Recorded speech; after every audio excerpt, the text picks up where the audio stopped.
Hi, it's me again with Corel Draw Tips and Tricks, and I wasn't going to do any more tonight, but I looked back on this gentleman's PDF file on Tricurves, and this one kind of sparked my interest right here, because I like to do tessellations type stuff, and this is cool. So what's so nice about it, you could right-click and copy that image, and then save it or whatever, but you can actually go into Corel and bring it into Corel. I'm on the wrong page there. So here is that drawing.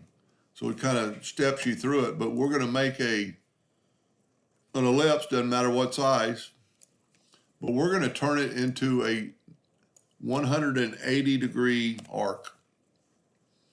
Now it says right here, turn this one into 60 degrees and 120 on that side. So we need to Control D and make a duplicate of this and double click on the rotation and move it there and rotate it at -60 so it'll turn that direction. Then we're going to take this one, Control D, and move the rotation to there, and we're going to rotate it 120 degrees.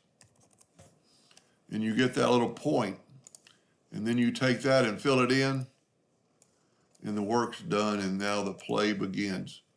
So we're going to Control D and make a duplicate and move the rotation to there and rotate it 60 degrees.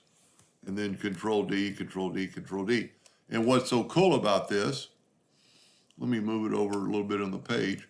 You could do, this is going to be a really cool, I'm going to do some 3D with this type stuff. So let's group this together, Control G, and let's make Control D and make a duplicate of it and move it, don't do that, and move it with the 4-point handle, and it'll snap to that corner. Now what's cool about it, we can Control D and make a duplicate and move the center rotation of this one and rotate it 60 degrees and just keep going. And you could just keep going and going and going to make it some sort of tessellation. I could have put this even further out. I'm a little bit off on one of the ones. I must have just moved it a little bit. But this is cool.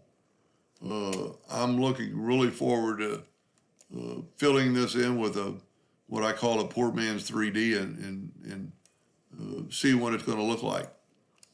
Anyway, hope that helped a little bit. Thank you for watching. And there will be a link at the end of the video on where to get that file.